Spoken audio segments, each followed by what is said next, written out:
Hello friends, and welcome back to my channel. If you are new here, my name is Kailin and I post new videos every single week. And I post videos mainly about eating disorder recovery and intuitive eating. So if that's something that you're interested in, I would love for you to click onto that subscribe button down below and become part of our little family. Today is a big topic, and it's something that I've referenced and mentioned on my channel numerous times. And today we are going to be talking about what health at every size is. I think that there are a lot of misconceptions when it comes to health at every size. And I do truly believe that people who are against health at every size truly just haven't heard about what it actually means, or they might have a warped version in their mind. So let's talk about it. What is health at every size? What's the history, the principles, and basically why it's an important practice for us to have. Also, I feel like I'm serving like fall vibes today. I'm here for it. So the definition of health at every size is an approach to health that de-emphasizes weight loss as a health goal. And this movement also aims to sort of reduce or decrease the stigma we have around fat bodies, and also just the word fat in general. It also argues that many traditional ways that we approach health, which is usually through the window of weight loss, or something like dieting, which I think every single person that I know in my entire life has tried at some point, are not actually reliable measures of somebody's health, and also don't reliably bring positive health outcomes. So health at every size emphasizes that not only are these traditional practices unhelpful, but dieting and participating in restrictive behaviors with the goal of weight loss in mind can actually cause a lot of physical, emotional, even spiritual distress. For many people out there, we equate thin with healthy, and we tend to equate the word fat with unhealthy. And this is an extremely narrow-minded approach, and I hope as we go through this video, you're either able to see another side of the coin or open your mind to ideas that you might not have believed were possible. I know that I say this all the time, but thinness does not equal health. Somebody can be thin and unhealthy, just like somebody can be fat and healthy. Health cannot simply be boiled down to what our body looks like, because there are so many categories of health for us to consider. Your health is related to your social life, your stress levels, your sleep patterns, your genetics, your psyche, your family history, etc. The list just goes on and on and on of all of these contributing factors. And with this understanding that health is so complex, how can we possibly just assume somebody's health just by looking at them? You don't know somebody's health or somebody's story just by looking at their body. It's impossible to do that. However, this is the experience for many, many, many people in fat bodies. They will go to the doctor or they will seek out care. And instead of getting help for the reason that they are there for, they are usually just shamed for their weight, or they're even told that losing weight is going to solve the problem that they came in with, which I don't think weight loss is gonna help cure an earache, okay? Or stomach pain, or whatever it might be. It is neglectful of doctors to simply omit everything that their patient is saying and just make a medical judgment based off of what a patient looks like. Not only is it negligent, but it's also not fair. So because we're talking about health at every size today, I think it's important to go over the principles of health at every size and sort of the foundation of what this movement stands on. The first principle of health at every size is weight inclusivity. And what weight inclusivity means in this case is to accept and respect the inherent diversity of bodies, our body shapes, our height, our sizes, and also reject the idea that a specific weight is equal to health. The second out of the 5 principles of health at every size is health enhancement.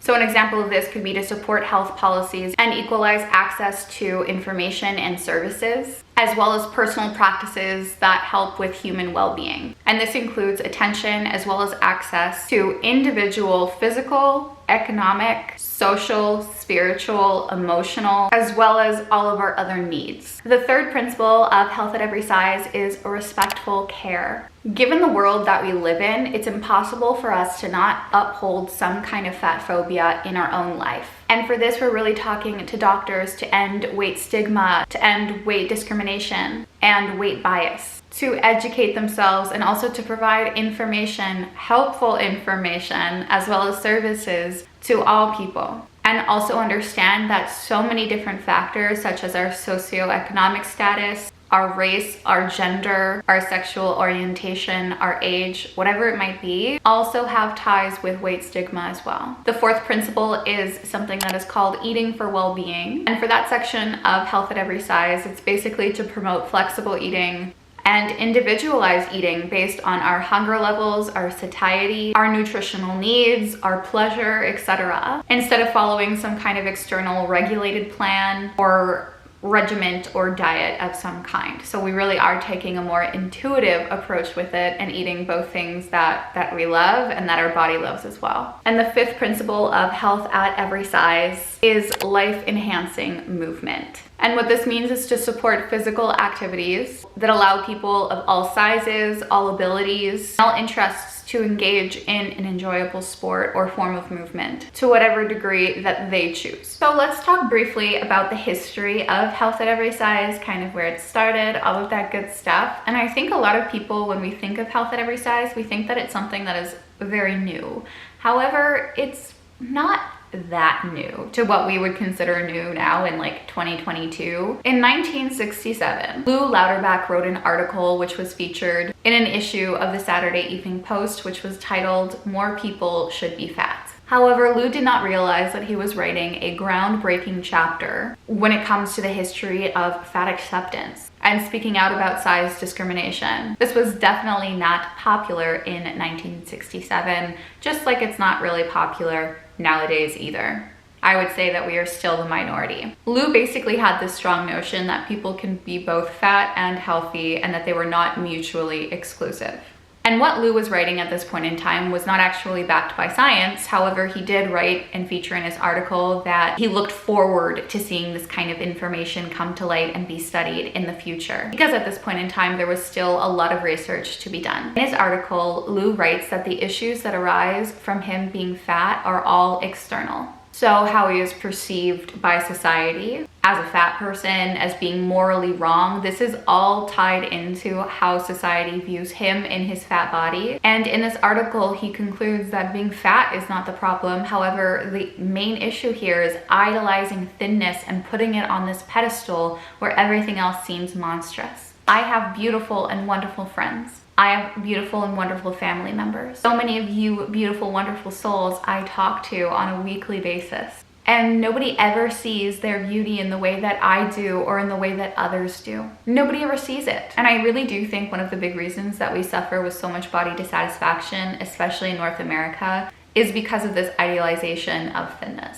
Lou summarizes and also argues within his article that many people are naturally just born in larger bodies, and their genetic blueprint is made for them to be larger than some other people. And that in some cases, with people who have this genetic blueprint to be bigger by trying to live in a smaller body, a body that was never their own to begin with, can actually cause serious repercussions on their health. So this idea of forcing our body into a smaller one can actually be more unhealthy than us just accepting and working with the body that we were given.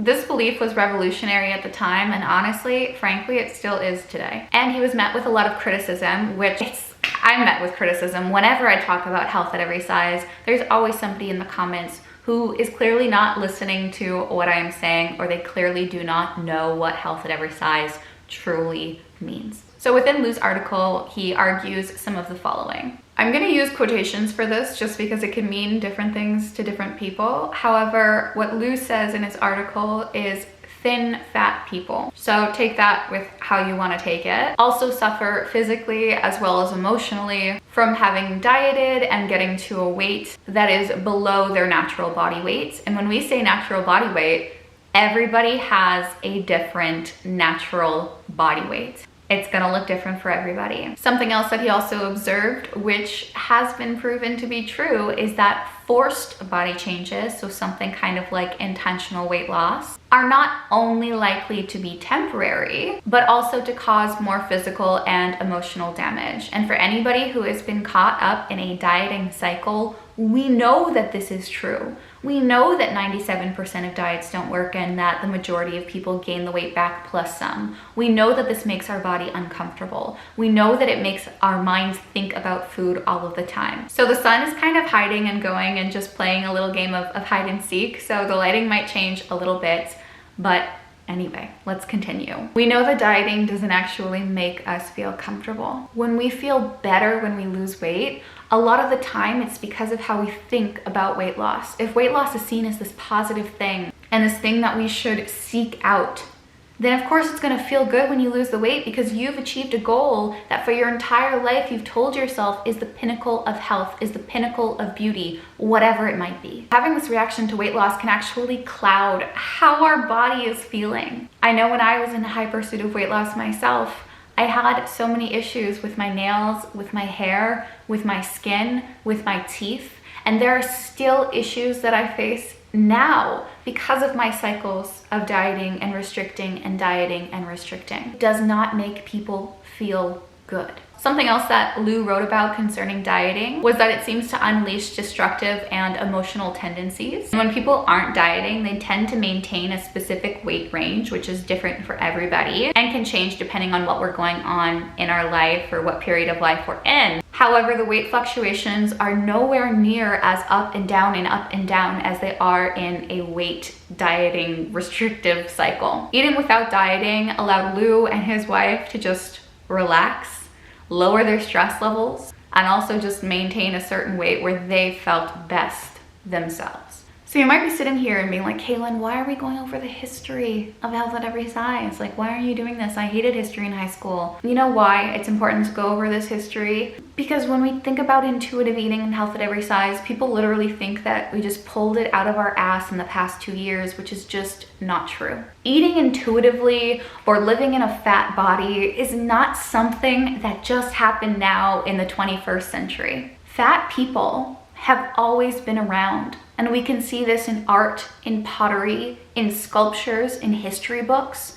Fat people have always existed, and it's not a new thing. And being fat is the natural state of some people's bodies. And honestly, whenever I bring up that fat can be a healthy and normal state for somebody, the example that the other person literally always gives is like My 600 Pound Life, which I believe is a show on TLC. And when we say health at every size, it doesn't mean that every single person in this entire world is healthy, no matter what their size is. Health at every size is a movement pulling away from weight discrimination, from weight bias, from weight stigma. And that when we care for ourselves, eating the foods that bring us pleasure, eating the foods that make our body feel good, moving in a way that feels good to us if we want to, when we do all of these things and focus on health in all the different areas, on our stress levels, on our sleep, we are going to end up at a weight that is going to be best for us.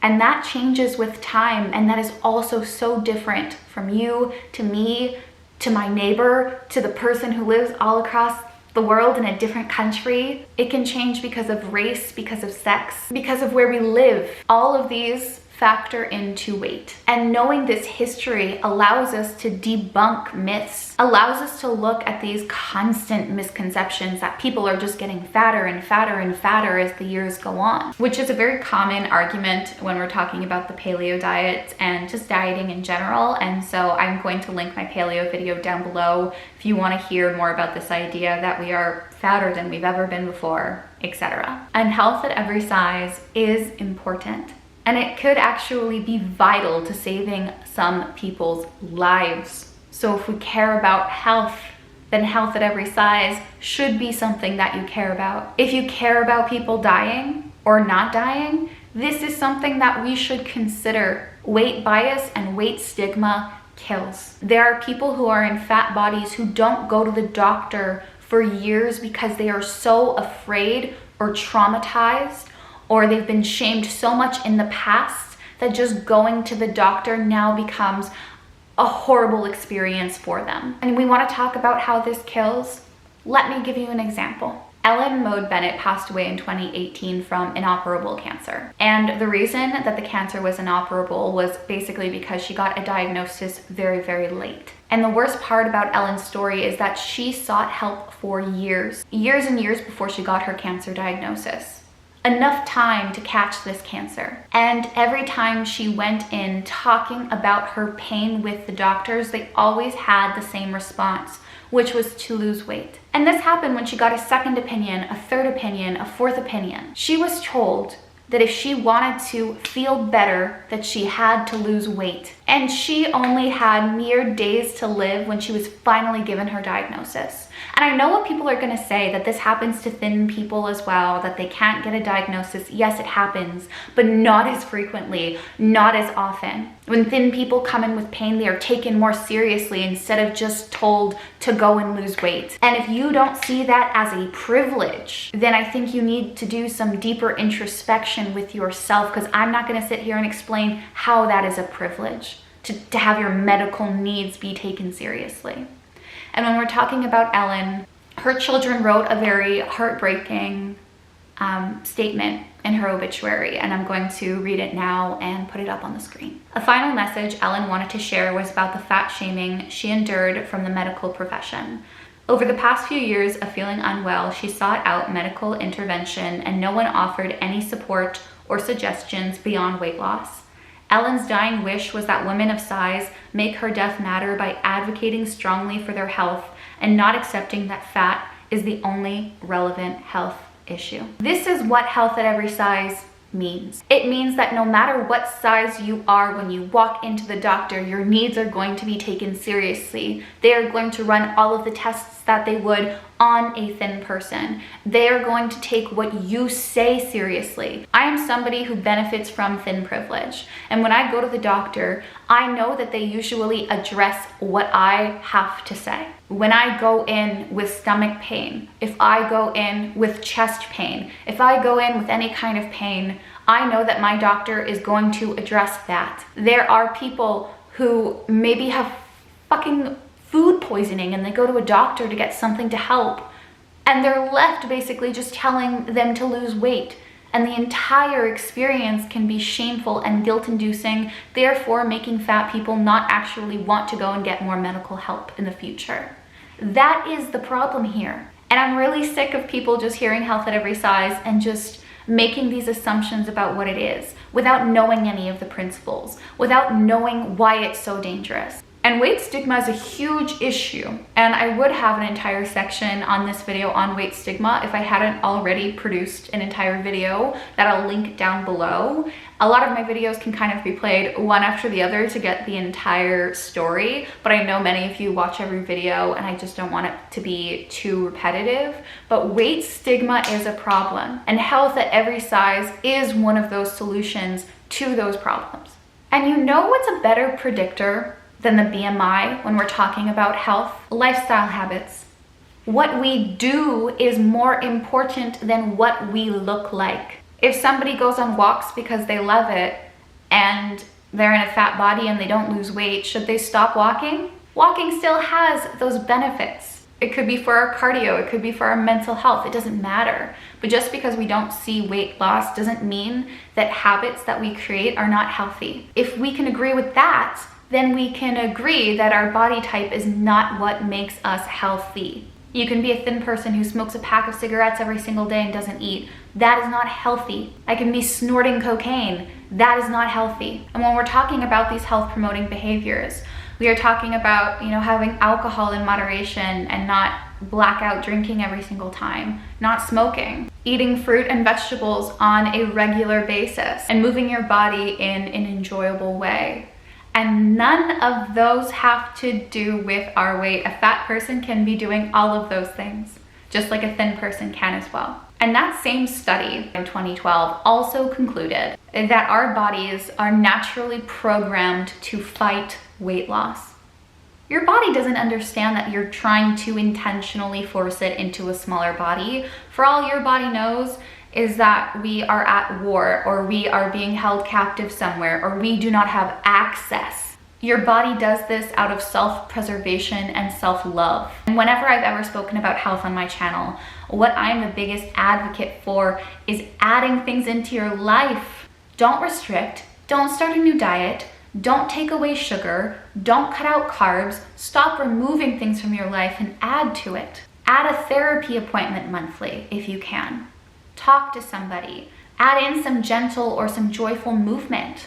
We're allowed to add things without taking anything away. And I really do believe that when we think about health in a way of what we can add versus what we take away, it's also better for our mental health overall. Because we're not thinking in this deficit mentality, and it's impossible for you to hate yourself into a version that you love. Your body doesn't need you to change for you to be healthy. And again, you don't owe anybody health. Nobody owes anybody health. But if this is something that you're using as a motivator to diet, I hope that you see the facts here. I hope that through some of the videos that I've posted on my page that you understand that health is way more than just what our body looks like and what we eat, etc. This video was rambly and all over the place. So let's see if editing Kailin thinks that it's succinct enough to actually post. And if it is, then you've reached the end of this video. Thank you so much for watching. I hope that you like videos like this and that they are helpful and informative for you. And I really hope to see you in my next video, okay? Okay. Bye, friends.